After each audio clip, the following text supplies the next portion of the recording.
오늘 마지막 더 미러 시리즈 제목은 사랑하면 닮아갑니다.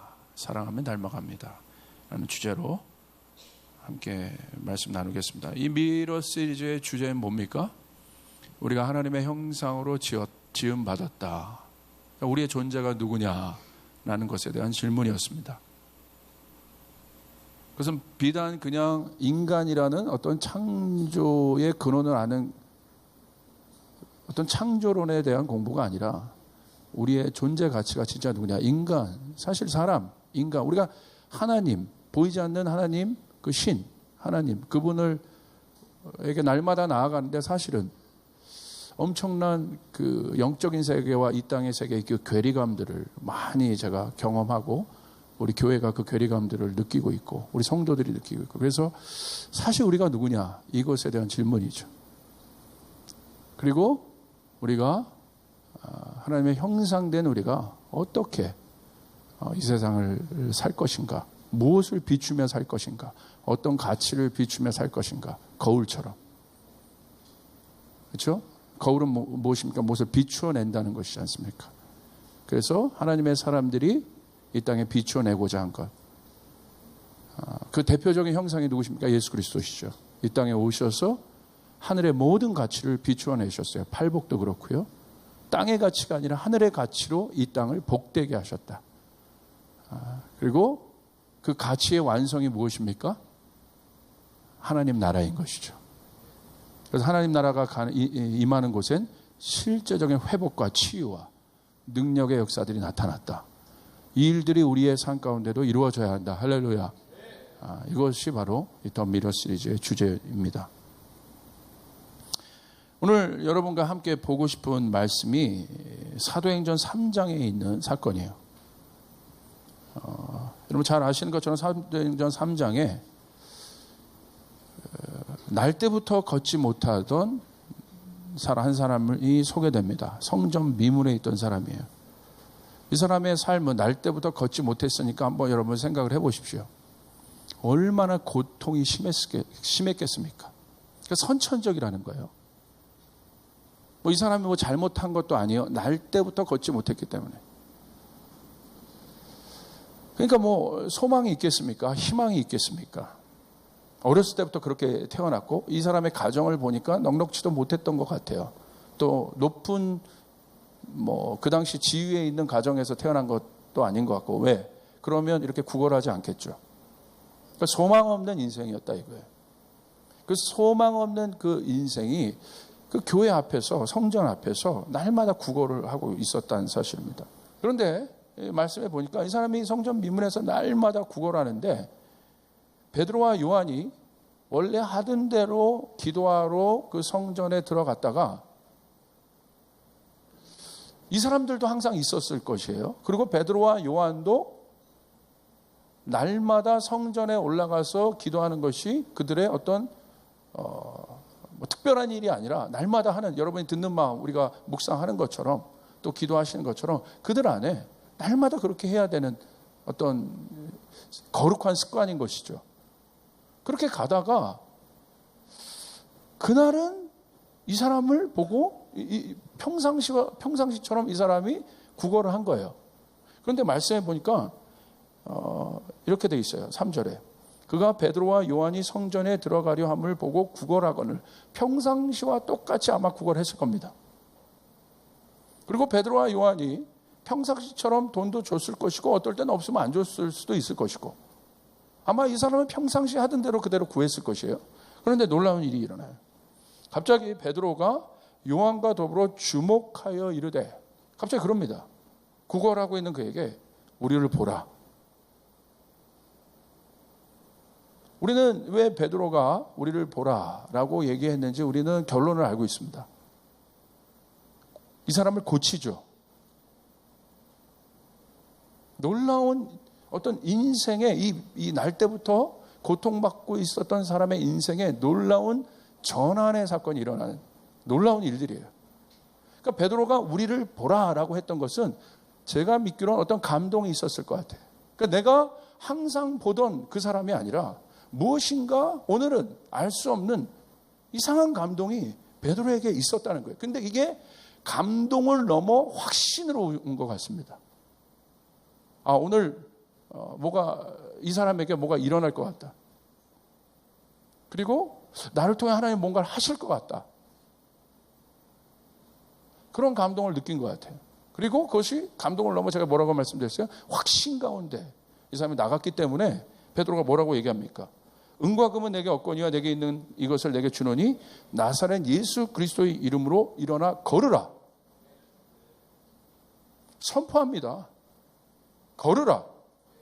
구걸하고 있던 그에게, 돈을 달라고 하고 있던 그에게 그거보다 더 본질적인 문제를 해결해요. 그냥 오늘 내가 먹고 사는 거 해결을 원했던 그 인생에게, 그 인생, 오늘 날 때부터 걷지 못했던 이 사람에게 있어서 가장 큰 본질적인 어려움은 무엇입니까? 걷기라도 했으면, 일이라도 했을 텐데, 구걸이라도 하지 않았을 때, 잘 살지는 못해도 적어도 내가 구걸하지는 않고 살아갈 수 있었을 것 아닙니까? 그러니까 이 사람에게 있는 그 본질적인 문제를 베드로가 건드려요. 걸으라. 그리고 어떻게 합니까? 오른손으로 잡아 일으키니 발과 발목이 곧 힘을 얻고 뛰어서서 걸으며 그들과 함께 성전으로 들어가서 걷기도 하고 뛰기도 하며 하나님을 찬송하니. 할렐루야. 그 일들이 일어났다는 사실입니다. 저는 이 장면을 보면서 더 미러 시리즈를 마치면서 굉장한 도전 가운데 있었어요. 굉장한 도전. 최근 제가 여러 가지 고민했던 많은 일들이 이 장면, 이 사건 하나에 사실 제가 제 신앙이 또 주님께서 하시는 도전 앞에 제가 머무를 수밖에 없고, 그래서 오늘도 이 말씀을 전하기 전에 제 안에 거룩한 부담감들이 있어요. 왜냐하면 왜 하나님이 우리를 교회로 부르셨겠어요? 왜 성도로 부르셨겠어요? 왜 여러분을 예수 믿게 하셨겠어요? 오늘 베드로를 예수 믿게 한 것 아닙니까? 왜 그렇게 했냐 이거예요. 그리고 오늘 우리 교회가, 우리 성도들이 이 땅에 진짜 존재하는 이유는 뭐냐? 그것에 대한 도전이에요. 오늘 여기 한 5, 600명의 사람들이 이렇게 모여 있는데, 여기 이 많은 사람들이 모여 있는데, 예수님에 대해서, 예수님을 믿음으로 모여 있는데,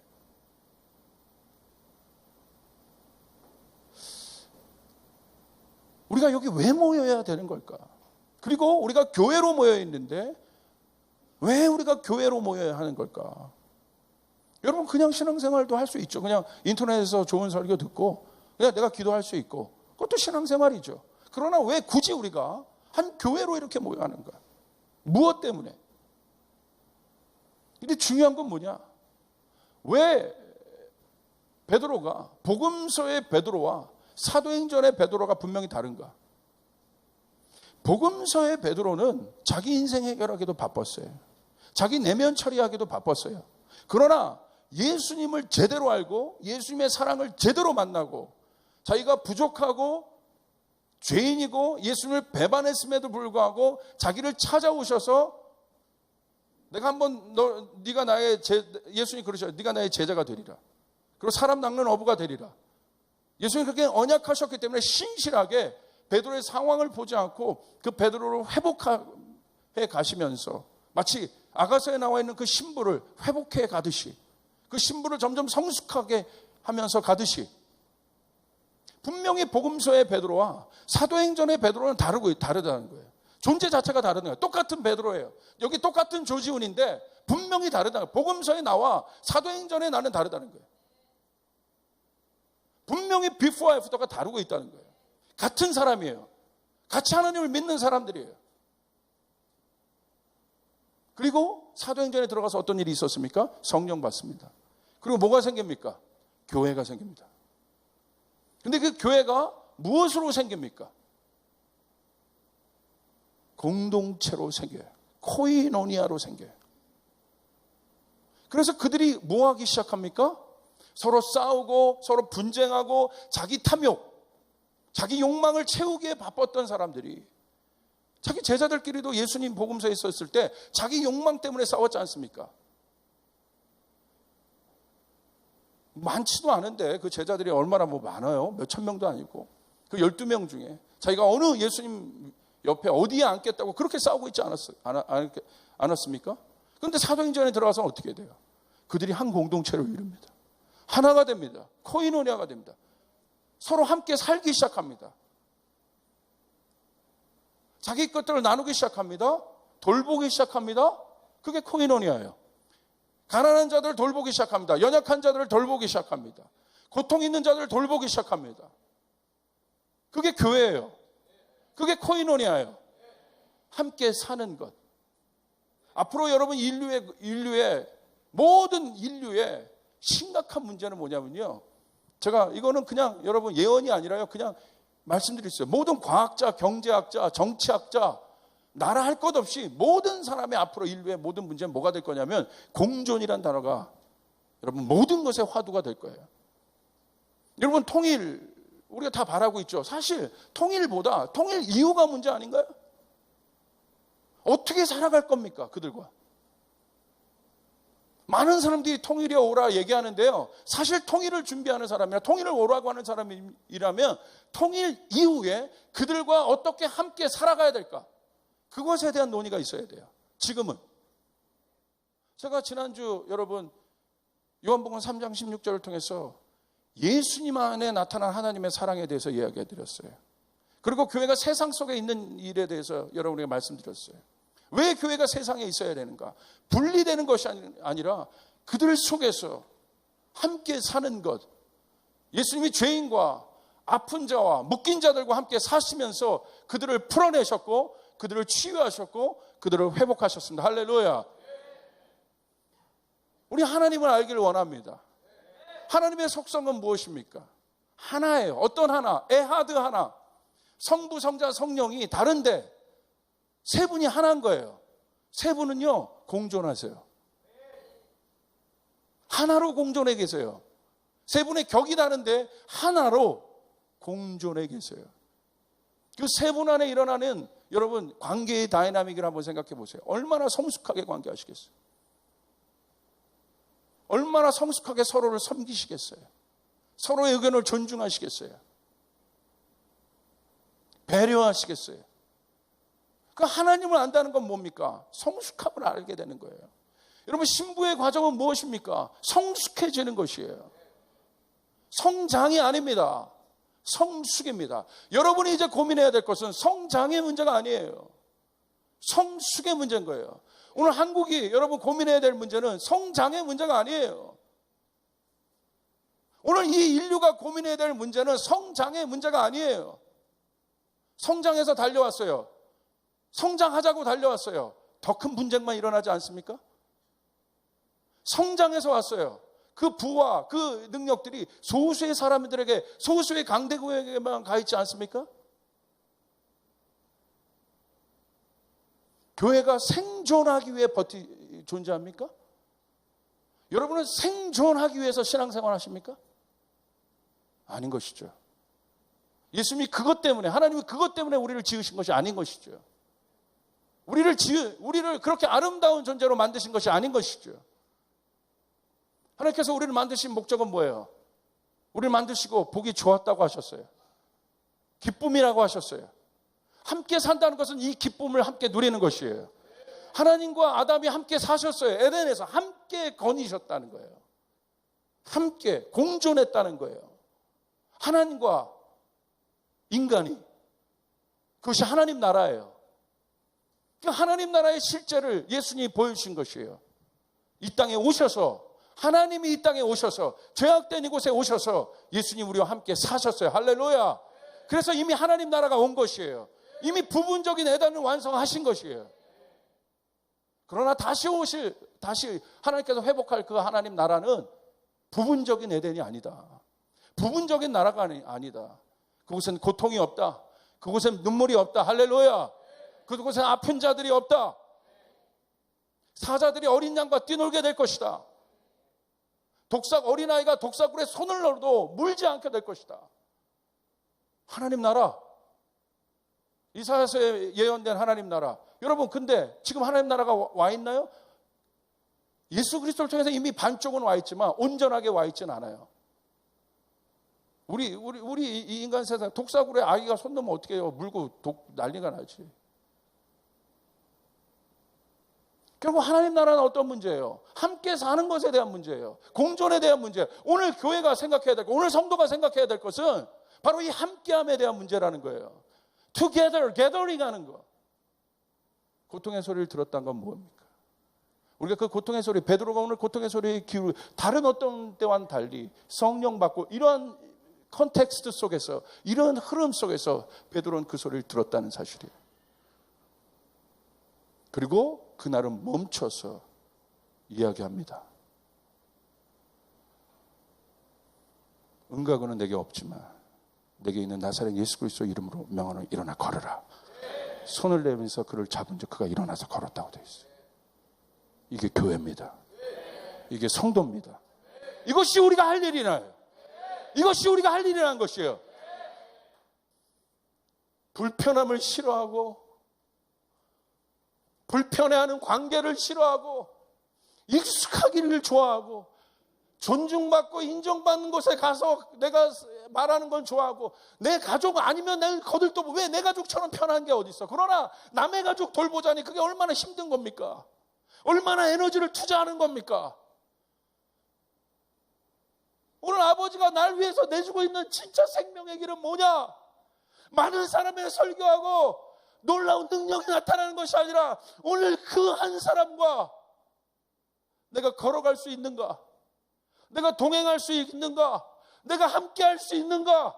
내 에너지를 쓰고 내 에너지의 모든 것을 돌봐야 되고 내가 불편한 단계로 들어가야 하는 그 단계로 내가 들어갈 수 있는가? 내 힘을 쏟아야 하는 그곳으로 내가 들어갈 수 있는가? 이게 사랑인 것이에요. 이게 함께하는 것이에요. 이게 공존의 문제인 거예요. 이게 예수님이 우리에게 보여주신 사랑이신 거예요. 오늘 우리는 너무나 이기적이에요. 여기 있는 목사부터 만나기 쉬운 사람. 여러분, 사랑이 있다는 것은 무엇인가? 사랑은 불편함을 감수하는 것이에요. 불편한 곳으로 들어가는 것이에요. 나를 희생하는 것으로 들어가는 것이에요. 내가 무릎 꿇는 자리로 들어가는 것이에요. 그게 사랑이에요. 교회가 세상 속에서 그렇게 했다면, 세상아 봐라, 우리가 얼마나 거룩한지를 봐라, 우리가 얼마나 많은 사람을 도왔는지를 봐라, 수치적으로 봐라, 3대 종교 중에 기독교가 제일 많이 돕고 있지 않냐? 세상이 묻고 있는 건 그 통계가 아니란 말입니다. 그런데 통계를 갖다 댑니다. 토론하러 나와서. 세상이 듣고 싶은 것은 진짜 사랑의 소리를 듣고 싶은 거예요.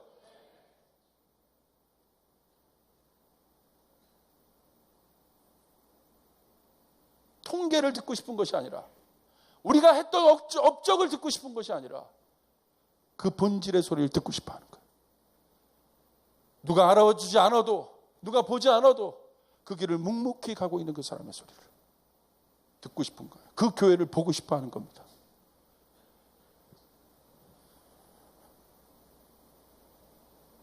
문제를 알았어요, 베드로가. 결론입니다. 6절. 우리 같이 읽읍시다. 시작.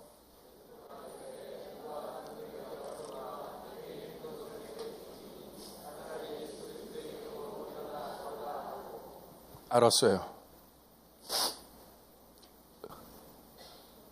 그 안에 실제적인 존재가 바뀐 거예요.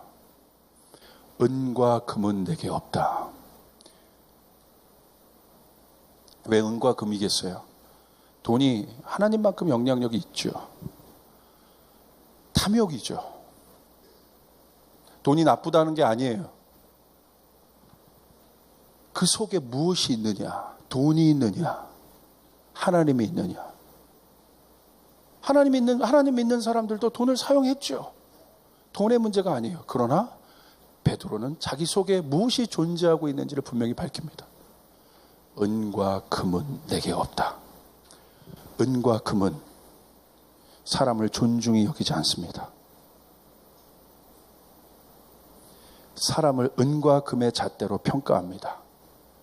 쓸모없네, 필요없네, 사회적으로 태어나지 말아야 할 존재이네. 그런 사람이 있었어요. 실제로. 누구? 히틀러가 그런 사람 아니겠어요? 모든 장애우들을 인종 청소하고 열성 우성을 가려서 악마 아닙니까? 우성적 존재를 키우겠다고. 모든 장애우들을 다 없애고.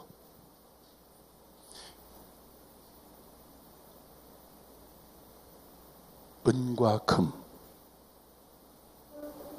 오늘 베드로 안에는 그 존재의 문제가 바뀐 거예요. 분명히 이야기합니다. 내 속에 무엇이 있습니까? 이 사람이 거울입니다. 바뀌었다는 거예요. 바뀌었다는 건 뭘 의미합니까? 내가 오늘 예수 믿는다는 건 뭘 의미합니까? 쫓아가겠습니다. 내가 작은 예수가 되는 것이다. 할렐루야! 작은 예수가 된다는 건 뭐예요? 예수님의 삶을 본받으려고 하는 거예요. 예수님의 삶을 따라가는 것이에요. 그 사람이 제자예요. 그 사람이 신부예요. 신랑이 가셨던 그 모략산을 아가서 6장 이후의 신부는 자진해서 그 길을 따라갑니다. 고통의 길을 갑니다. 고난의 길을 갑니다. 십자가의 길을 갑니다. 그 사람이 신부입니다. 진짜 변한 사람입니다. 자기를 넘어서, 자기의 존재를 넘어서 이웃을 향해서.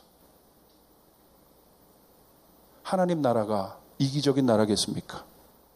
하나님 나라는 모든 자를 이롭게 하는 나라입니다. 할렐루야. 그러므로 우리는 이 교회 안에, 제가 이 교회 안에 가족됨을 이야기하는 것이 바로 이런 거예요. 이것이 우리 교회의 목회 철학이에요. 조이풀 교회가 잡아야 될 이 마지막 때 스피릿이에요. 함께 하는 것. 함께 하는 것. 할렐루야. 그러니까 그런 교회가 나오지 않아요? 죽은 목사 설교 들어와서 서로 성도의 교제도 없고, 그게 교회입니까? 몇백 명이 모이면 뭐합니까? 그게 교회입니까? 주님이 보여주신 교회입니까? 옆 사람이 죽으나 마나 상관없어. 어떤 고통 속에 있나 상관없어. 내가 설교 듣고 내가 은혜 받고 좋은 지적 유익이 있으면 되는 거야. 나를 뭐라고 할 사람도 없고 나에게 참견할 사람도 없고 그냥 내가 내 거 하면 되는 거야. 그게 교회인가요? 그게 주님께서 우리에게 보여주신 그리스도의 몸인가요? 성도인가요? 십자가인가요? 아닌 것이죠. 오늘 더 미러의 마지막 시리즈는 우리가 그 작은 예수가 되어야 된다는 사실이에요. 할렐루야. 작은 예수가 된다는 건 무엇입니까? 베드로처럼 하나님 나라를 오게 하는 겁니다. 그게 예수님께서 비추신 하나님 나라입니다. 구체적으로 실천해야 됩니다. 불편한 곳으로 가십시오. 불편한 곳으로 가십시오. 여러분을 낮출 수 있는 곳으로 가십시오. 여러분이 힘을 들여 교제해야 되는 곳으로 가십시오. 그곳에서 여러분은 예수를 발견하게 될 겁니다. 그 분쟁 속에서 여러분은 예수가 누구신지를 진짜 알게 될 것이에요. 직면하게 될 것입니다. 은과 금은 내게 없다. 내게 있는 것을 내게 주노니 나사렛 예수 그리스도 이름으로 걸어라. 우리에겐 그 예수가 있습니다. 사랑의 실제를 갖기를 바랍니다. 사랑의 실제가 나타나길 바랍니다. 여러분의 처한 곳에 실제적인 하나님 나라가 나타나길 바랍니다. 그러므로 이제 선포합시다. 우리 외칩시다. 우리가 있는 곳에 고통의 소리가 줄어들어야 합니다. 실제적인 묶임이 풀려야 합니다. 그 일들이 일어나길 바랍니다. 그 일 때문에 우리가 여기 모인 거예요. 조이풀 처치 때문에 고양시가 바뀌고 있더라. 나 때문에 우리 회사가 바뀌고 있더라. 나 때문에 우리 가정이 바뀌고 있더라. 그게 하나님 나라의 실제입니다. 우린 그 나라를 비춰야 되는, 하나님께서 비추고 싶어하는 나라는 바로 그 나라입니다. 주님께 영광의 박수 올려드리겠습니다.